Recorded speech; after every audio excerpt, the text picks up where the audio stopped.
Hey, how's it going out there, everybody? Hope everybody's having a great day. Thanks for stopping by and hanging out with me for a couple minutes. Let's talk about some weekly recaps. Y'all know the story. I'm behind on these. I'm not skipping weeks, but well, we're just working our way through them. So hang with me. Hopefully you're learning something from this. If you're enjoying it, give me the thumbs up. If you like trucking content and want to know more about being owner operator, subscribe. Think about it, maybe. I do have a lot of stuff going on down in the description as well. Mudflap, if you buy your own fuel, check out the Mudflap app. Use my promo code. I got another channel called Trucking with Diabetes and Twitter. I don't do a lot on Twitter, but it's down there if you want it, if you consume that type of stuff. So let's go over the rules of weekly recap real quick. So I'm on an 80-20 split with Carrier. I'm leased to. I'm not leasing a truck from them. I'm leased to them with my own truck. Let's see, what else do we talk about? I don't talk about my Carrier, small Carrier out of Minnesota. They really don't hire all over the U.S., so I don't talk about them that much. Go find yourself a nice, good local Carrier, would be my opinion, or a good, company that takes care of you if you're going to do this. My opinion is, if you're going to be one man, one truck, find a good Carrier. You get the benefits of having a little backing, and you don't have to worry about just spot market. If they got some direct freight, that's a benefit. So find yourself one of those, and try and think of what else I don't talk about weekly recap. If I think of it, I'll tell you on down the road when I think about it. So I did 3 loads this week. As you guys know, to hang around and listen to me a lot. If I got 3 loads, it's typically a pretty good week. Typically, my game is Minnesota, out, and back.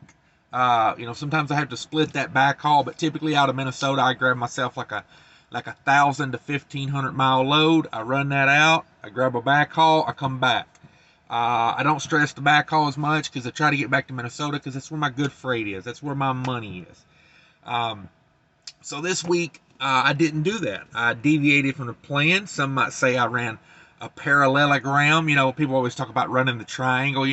I ran more of a parallelogram here. If we're gonna put our freight we're running into shapes. I run a hexagon, or I don't know what it is. I don't know. Run the triangle. But anyway, I digress. What it is this week was leading into me going to vacation. Like the next week into the next week, I had a vacation planned. So I left the house here with about 12 days before going on vacation. So I said an out and back may be the way to do it, and then another out and back. Or I said, what I'm going to do is I'm just going to run out. I got 12 days before vacation. It's not like I got to be home, because that's why I do a lot of that straight out, straight back, is because the home time, getting through the house, getting to see everybody, it's big for me. So I said, well, I got 12 days to run. That's not out of the realm of, like, I like to try to get home every 7 to 10 days, but I'll stay out as many as 3 weeks, 21 days if the money is right. After that, I'm like, no, I gotta go home. I just start feeling the angst of going home. But let's see here. So 12 days out, I had this 3 loads represents the first 7 days of being out, and basically I took 3 loads. The first one, Minnesota to Texas, and then when I got to Texas, it was like, do I come back to Minnesota from Texas and grab something else from Minnesota out and back? But I found a good load out of Texas. I ran down from Minnesota to the Dallas, Texas area. Grabbed a load out of Dallas, Texas, going over to Florida. And it was a good paying load to go to Florida. And the loads coming out of Florida were looking pretty good as well. So that inspired me to do the parallelogram, or whatever you want to call it. So, like I said, Minnesota to Texas, down to Dallas. That load was 1143 total miles, 100-mile deadhead, 1,043 loaded. That was a 42,000-pound dry load for $4,000, which, it's damn near $4 a mile on a dry load. Got down to Dallas, and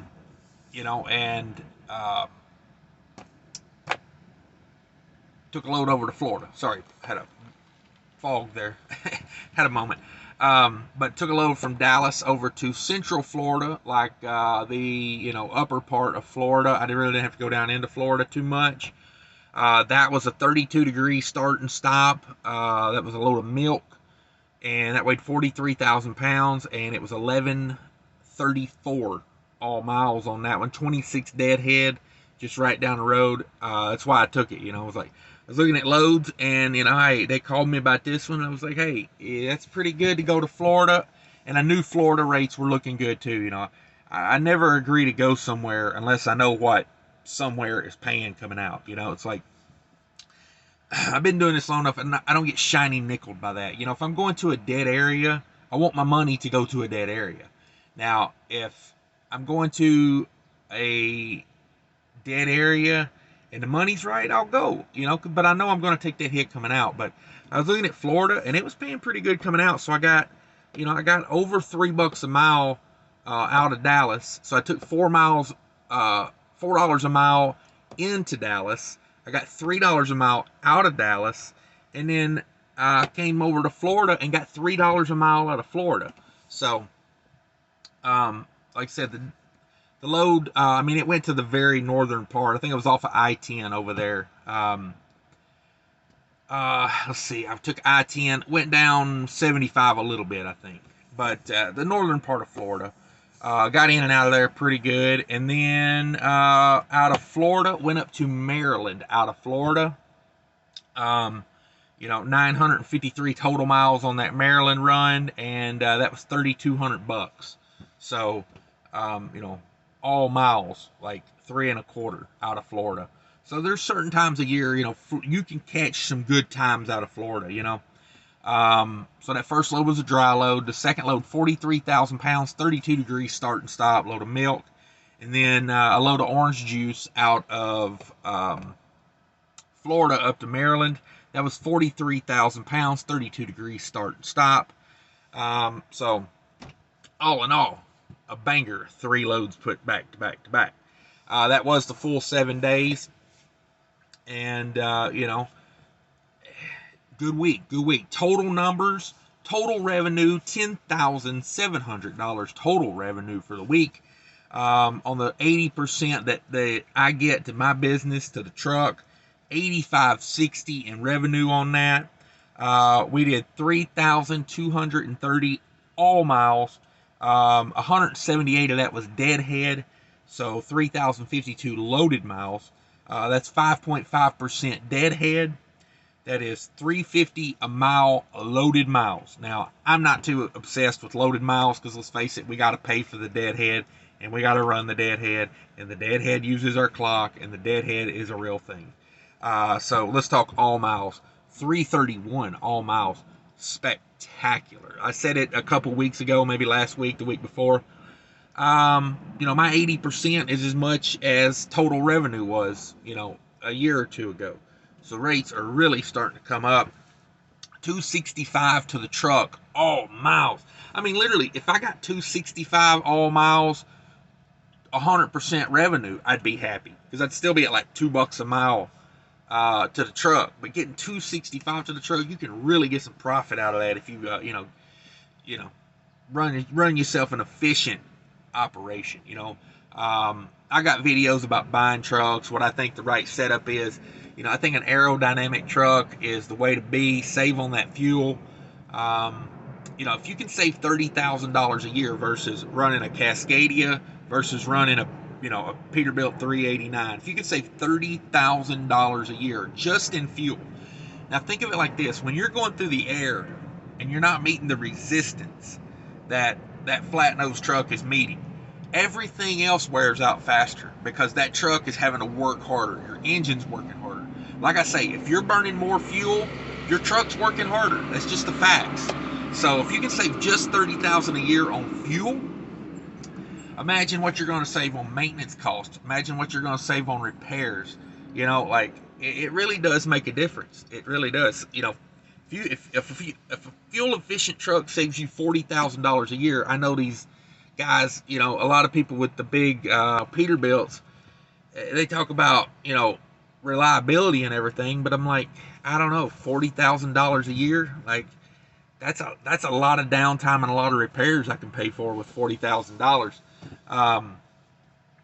Plus you're in a quieter, easier truck, in my opinion. Like my little Cascadia, man, I can back this thing in any dock, anywhere, super easy. Like the response, because the wheels turn so sharp, is amazing.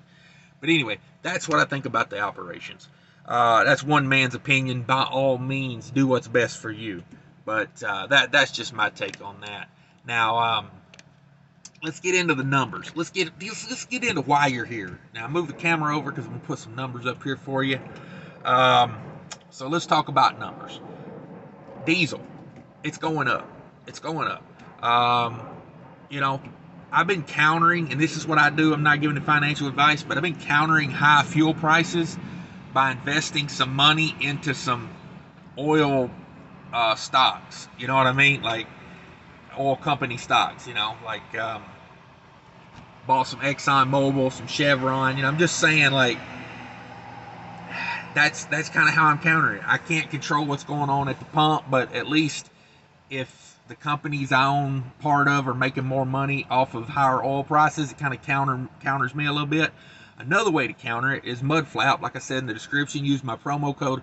Everyone that uses that, I shouldn't say everyone, a large majority of the people that use that email me and say, hey, there goes T-Force Freight, shiny nickel, by the way. UPS Freight, now T-Force Freight. But people write to me with the Mudflap and they say, man, I was paying cash at these truck stops on this fuel, and I was getting like 5-6 cents off. I'm on Mudflap now. I'm getting like 20 to 60 to 80 cents off a gallon. So by all means, sign up, use my promo code. It's amazing. I have an EFS card with some heavy discounts, and that Mudflap is neck and neck with it because that EFS is loaded with fees. There's a load to money fee. There's a transaction fee. There's a fee for the fee. There's a fee for the fee for the fee, it feels like. But that Mudflap don't do that to you. That Mudflap, you sign up with a cash back credit card, and you actually get the cash back on your credit card for buying fuel. I did this in November. I bought only fuel on Mudflap. I tested it. I was able to run anywhere I wanted to. I could find fuel. Like I say, I get about 8 miles a gallon. I got 200-gallon tanks, so I don't need a fuel stop every 15 feet. But I was getting fuel. I try to get fuel every day. If not, early the next day. I don't like going below a half a tank, honestly. It's just a thing I do. It's a mental thing. So keeping that Mudflap and using it in November, I did not have to use my EFS one time in November. I made it through a whole month. Now I do a blend. Now I do some Mudflap, I do some EFS. Just depends on who's got the best deals.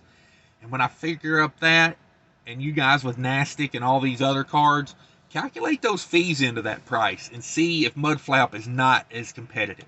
And if you do 1% cash back, like for me, the way I calculate it is 1% to load the money on the EFS.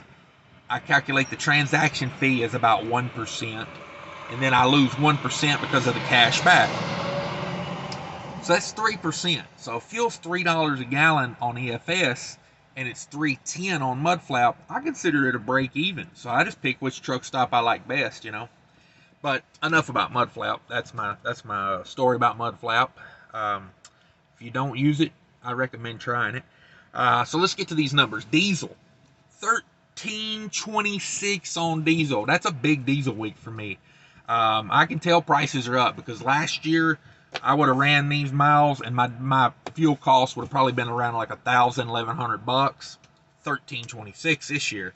$13.26 diesel, $128 reefer, 41 in def, 39 on scales, and I round that $12.50 up. That's where you're getting three. I scaled every one of these at $13. $25 in tolls, for a total variable cost of $1,559. Now we bring over the $85.60, the 80% that I keep of the gross, and you subtract the $15.59 from that, and we're setting at $7,300 $7,001. What a number to come up with. $7,001 to do what I have to do with. And that leads me back to the beginning of the video when I was thinking of things I need to tell you about Weekly Recap. Now, I only do variable cost here. So now that we've got this $7,001, that's where you would come in. If you're thinking about being an owner-operator, this is where you would come in and you would say, this is my estimated truck payment. This is my estimated insurances, multiple insurances. If you have them, I say insurances because not only do you need truck insurance, you might have some workman's comp insurance, your business insurances.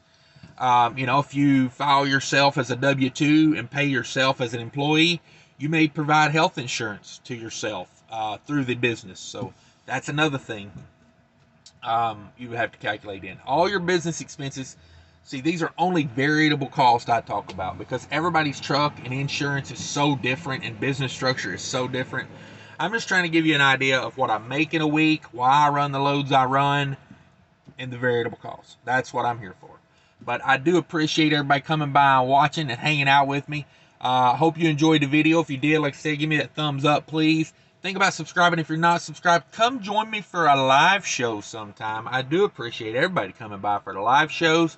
And if you want to continue watching Cash is King, click on one of these other videos here. Thanks, everybody. Take care of each other out there.